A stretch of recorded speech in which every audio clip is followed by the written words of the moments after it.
MA.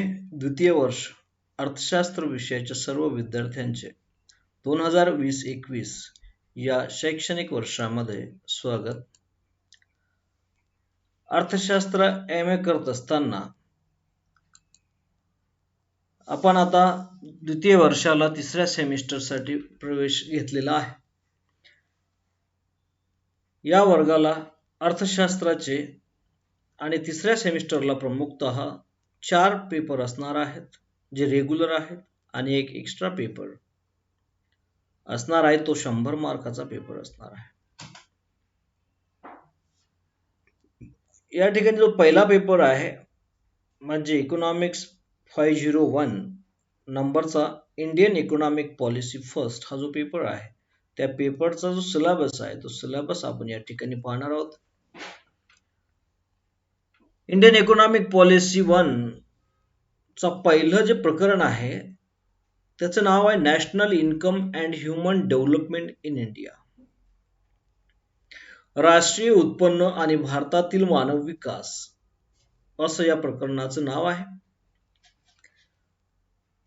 राष्ट्रीय उत्पन्न आणि भारतातील मानव विकास हे दोन्ही टॉपिक आपण BA ला असताना BA प्रथम वर्षाला मानव विकास अभ्यासलेलाच आहे आणि BA द्वितीय वर्षाला राष्ट्रीय उत्पन्न अभ्यासलेलं आहे. तोच मानव विकास आणि राष्ट्रीय उत्पन्न परत एकदा आपल्याला MA द्वितीय वर्षाच्या भारतीय अर्थव्यवस्थेची धोरणे या पेपरमध्ये अभ्यासायचं आहे. त्याचा सिलेबस अशा पद्धतीनं आहे. पहिल्या प्रकरणामध्ये measurement of national income in India, trends in sector wise national income and per capita income. राष्ट्रीय उत्पन्नाचे मोजमाप भारतात कशा पद्धतीने होतं ते आणि भारतातील राष्ट्रीय उत्पन्नाचा क्षेत्रवाय निहाय वृद्धी दर आणि दरडोई उत्पन्नाचा क्षेत्रनिहाय प्रगतीचा दर कशा पद्धतीचा आहे ते आपण पाहणार आहोत. नंतर आहे sustainable development, human development index, gender development index म्हणजे चिरस्थायी किंवा चिरंतन विकास, मानव विकास निर्देशांक आणि जेंडर डेव्हलपमेंट इंडेक्स लिंगाधारित विकास निर्देशांक. त्यानंतर ह्युमन पॉवर्टी इंडेक्स आहे, ह्युमन एम्पॉवरमेंट इंडेक्स आहे, जेंडर एम्पॉवरमेंट मेजरमेंट आहे आणि डिप्राइव्ड इंडेक्स आहे. तर मानवी दारिद्र्य निर्देशांक, मानव एम्पॉवरमेंट निर्देशांक आणि स्त्री एम्पॉवरमेंट चे मापन आणि डिप्राइव्ड इंडेक्सचा अभ्यास या ठिकाणी आपण करतो. युनिट 2 मध्ये डेमोग्राफिक फीचर्स आहेत. ही फीचर्स आपण BA प्रथम वर्षाला असताना अभ्यासलेली आहे. MA ला असताना थोडीशी खोलात जाऊन अधिक डीप मध्ये आपण त्याचा अभ्यास करणार आहे. त्यामध्ये broad demographic features of the Indian population, भारतीय लोकसंख्येची सर्वसाधारण वैशिष्ट्ये, age composition, literacy, birth rate, वयरचना, साक्षरता दर, जन्मदर, मृत्यूदर,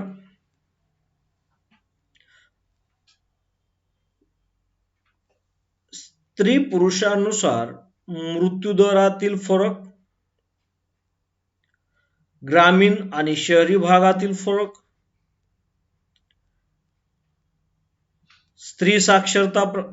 स्त्री पुरुष प्रमाण,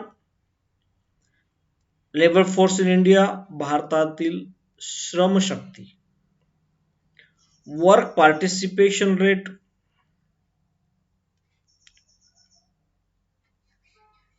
कार्यामध्ये असलेल्या पार्टिसिपेशनचा दर, रुरल अर्बन मायग्रेशन, ग्रामीण शहरी स्थलांतरण आणि शहरीकरण. तसेच the nature of labour market in India, भारतातील श्रम बाजाराचे स्वरूप. आणि यातील महत्वपूर्ण आणि शेवटचा मुद्दा आहे इंडियाज पॉप्युलेशन पॉलिसी 2000, भारताचा लोकसंख्या धोरण 2000 आणि सेन्सस इन इंडिया, भारतामध्ये लोकसंख्येची जनगणना जी केली जाते त्या जनगणनेचा अभ्यास प्रकरण 2 मध्ये आपण करणार आहोत. Problems of the Indian economy नावाचं तिसरं प्रकरण आहे. भारतीय अर्थव्यवस्थेसमोरील आव्हाने म्हणा किंवा प्रश्न म्हणा किंवा समस्या म्हणा, त्यामध्ये आपण पॉवर्टी, इनइक्वॅलिटी अँड अनएम्प्लॉयमेंट, दारिद्र्य, विषमता आणि बेरोजगारी ह्या समस्यांचा अभ्यास करणार आहे. आणि actualization of employment in the post reform period, म्हणजे नवीन आर्थिक सुधारणा नंतरच्या कालावधीमध्ये वास्तवतः रोजगाराची परिस्थिती. The interstate disparities in economic growth, आर्थिक वृद्धीमध्ये राज्यनिहाय डिस्पॅरिटीज, भेद किंवा विषमता या ठिकाणी अभ्यासणार. Incidence of poverty by regions and social groups, दारिद्र्य जे आहे, दारिद्र्याचं प्रमाण धर्मानुसार आणि सामाजिक संस्थानुसार, सामाजिक ग्रुपनुसार, जातीनिहाय कशा पद्धतीचं पॉवर्टी आहे ते आपण या ठिकाणी पाहणार. एम्प्लॉयमेंट अँड रिझर्वेशन, रोजगाराच्या संधी आणि आरक्षण हाही एक मुद्दा या ठिकाणी पाहायचा आहे. Social infrastructure, education, health, right to education act, सामाजिक पायाभूत सुविधा ज्या आहेत त्यामध्ये शिक्षण आहे, आरोग्य आहे आणि शिक्षणाचा अधिकार 2009 आहे, याचा अभ्यास देखील या प्रकरणामध्ये करायचा आहे. प्रकरण 4 जे आहे ते India's new economic policy since 1991, 1991च्या नंतरची भारताचं नवीन आर्थिक धोरण याचा आपल्याला सखोल अभ्यास करायचा आहे. त्यामध्ये इकॉनॉमिक क्रायसिस ऑफ 1991, 1990-91 मध्ये भारतीय अर्थव्यवस्थेमध्ये जी काही आर्थिक अरिष्ट आलं त्या अरिष्टांचा अभ्यास. स्टॅबिलायझेशन अँड स्ट्रक्चरल रिफॉर्म्स, स्थैर्य निर्माण करणारे आणि रचनात्मक सुधारणा कोणकोणत्या करण्यात आल्या 91 मध्ये त्यांचा अभ्यास. दी IMF, वर्ल्ड बँक मॉडेल, जे आंतरराष्ट्रीय नाणेनिधी आहे आणि जे जागतिक बँक आहे त्यांनी दिलेलं जे काही प्रारूप आहे त्या प्रारूपांचा अभ्यास या ठिकाणी करायचा आहे. आणि लिबरलायझेशन, प्रायव्हेटायझेशन अँड ग्लोबलायझेशन, उदारीकरण, खाजगीकरण आणि जागतिकीकरण या तिन्ही संकल्पना समजून घेऊन जागतिकीकरणाच्या प्रक्रियेमध्ये वेग कशा पद्धतीने आलाय आणि उदारीकरण, खाजगीकरण हे जागतिकीकरणाच्या प्रक्रियेला प्रमोट करणारे भाग कसे आहेत ते आपण या प्रकरणामध्ये जाणून घेणार आहोत. आणि प्रकरण 5 आहे social approaches in Indian economy, भारतीय अर्थव्यवस्थेतील सामाजिक दृष्टिकोन.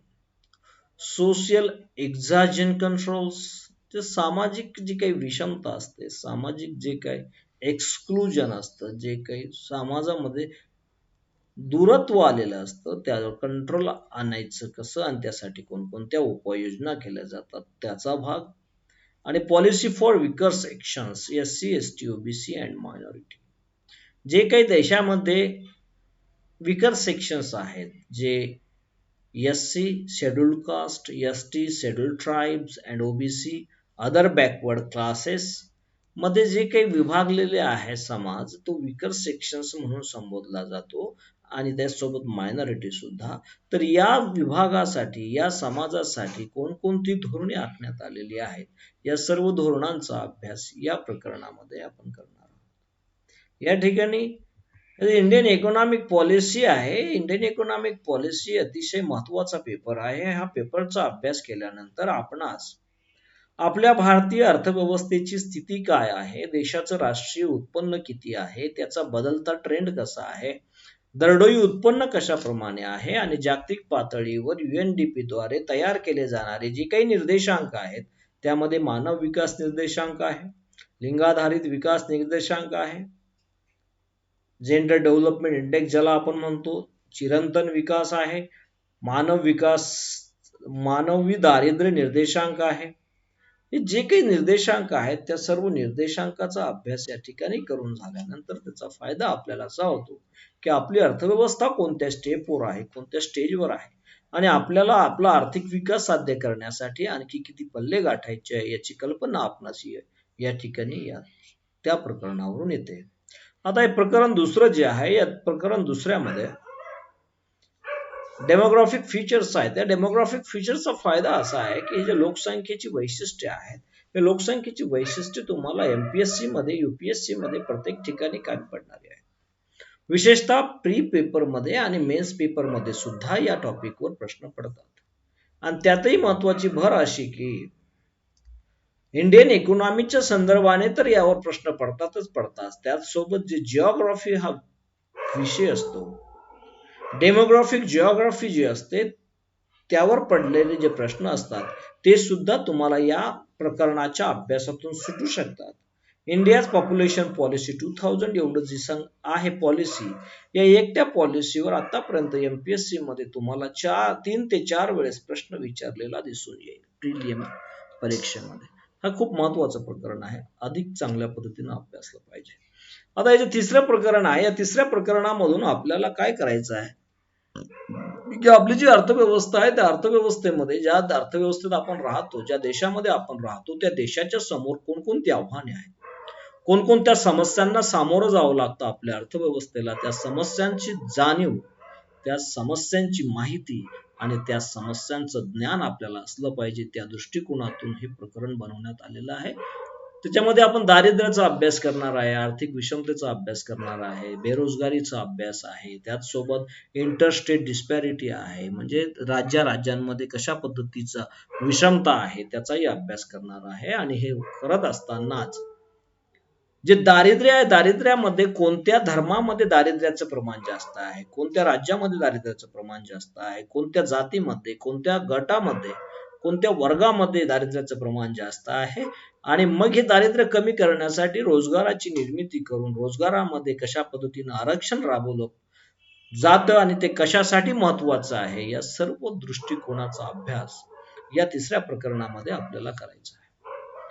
आणि चौथं प्रकरण अतिशय महत्वाचं आहे. आपल्या भारतीय अर्थव्यवस्थेने 1990-91 नंतर, म्हणजे 91च्या धोरण जे स्वीकारलं, नवीन आर्थिक धोरण, या नवीन आर्थिक धोरणानंतर भारतीय अर्थव्यवस्थेचे बरेच पैलू बदललेले आहेत. उदाहरणार्थ भारताची अर्थव्यवस्था ही जवळपास बंदिस्त स्वरूपाची अर्थव्यवस्था भारताने स्वीकारलेली होती, परंतु 91 नंतर ती मुक्त अर्थव्यवस्थेच्या दिशेने वाटचाल करू लागलेली आहे. मुक्त अर्थव्यवस्थेचं प्रारूप स्वीकारलेलं आहे भारताने.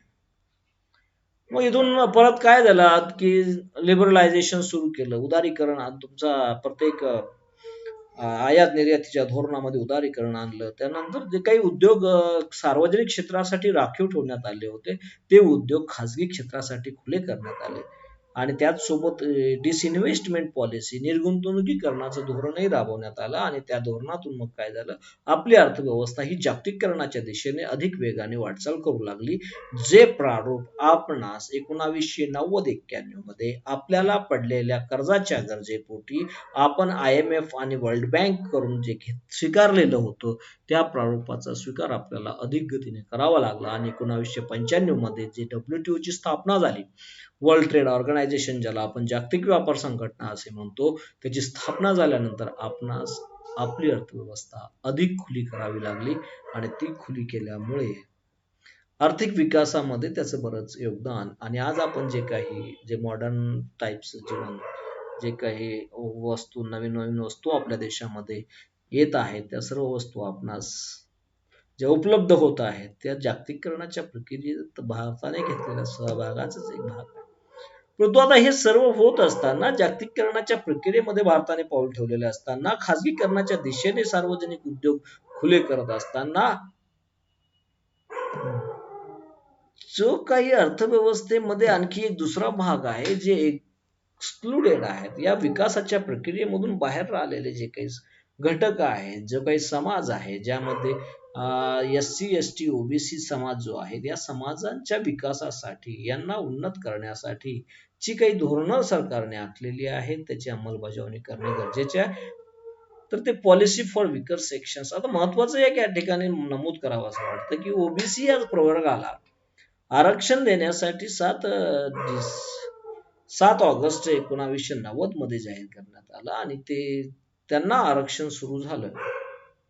आणि नंतर आपल्या देशामध्ये परत 91 पासून नवीन आर्थिक धोरण आलं आणि अर्थव्यवस्था नव्या आर्थिक धोरणाच्या दिशेने वाटचाल करून जागतिकीकरणाच्या दिशेने पावले टाकायला सुरुवात केलेली आहे.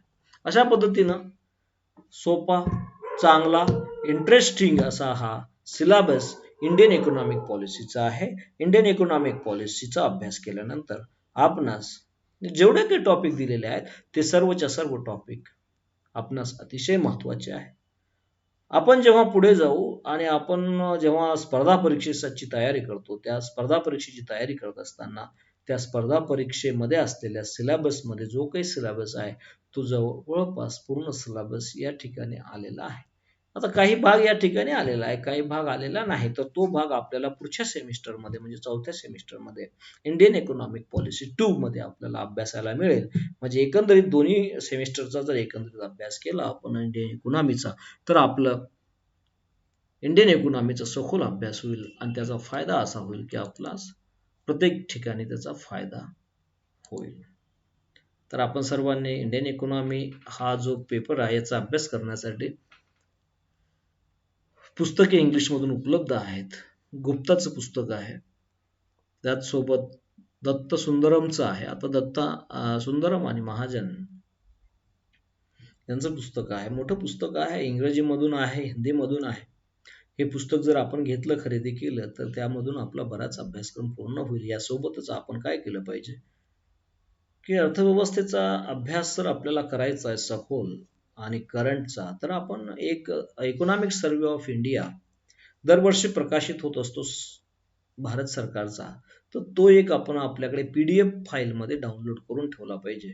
आणि जी जी काही आकडेवारी आपणास लागते, जी पुस्तकामध्ये जुनी आहे ती आपल्याला अपडेट करायची आहे, तर ती आकडेवारी आपण त्या new economic survey of India म्हणजे या वर्षीचा 2019-20चा आता प्रकाशित झालेला आहे तो घेऊन त्यातून नवीन आकडेवारी घेऊन आपण त्याचा उपयोग आपल्या नॉलेज अपडेटमध्ये करू शकतो. त्यामुळे त्याचाही एक आपण वापर करू शकतो. किंवा देसाई भालेराव यांचं एक मराठीमध्ये पुस्तक आहे भारतीय अर्थव्यवस्था, तेही आपण वाचू शकतो आणि त्यातून सुद्धा आपला हा पेपर कव्हर करण्याचा प्रयत्न करू शकतो. त्यामुळे सर्व विद्यार्थ्यांनी या पेपरकडे अतिशय काळजीपूर्वकरित्या लक्ष द्यायचं आहे आणि त्याचा अभ्यास करून घ्यायचा आहे. तसा अभ्यास केला तरच आपल्याला पुढच्या दृष्टिकोनातून सुद्धा त्याचे फायदे होणार आहेत आणि परीक्षेमध्ये सुद्धा आपल्याला भरघोस मार्क्स मिळतील की जेणेकरून आपल्याला मास्टर ऑफ आर्ट्स आणि तेही इकॉनॉमिक्स मध्ये डिग्री प्राप्त होईल की ज्यातून आपल्याला आयुष्यामध्ये आपलं आयुष्य उभं करण्यासाठी या डिग्रीचा आपल्याला फायदा होणार आहे. आणि ते फायदा करून घ्यायचा असेल तर आपल्याला इकॉनॉमिक्स मध्ये स्पेसिफिकली इंडियन इकॉनॉमीचा चांगला अभ्यास असणे गरजेचे असते. या ठिकाणी थांबू.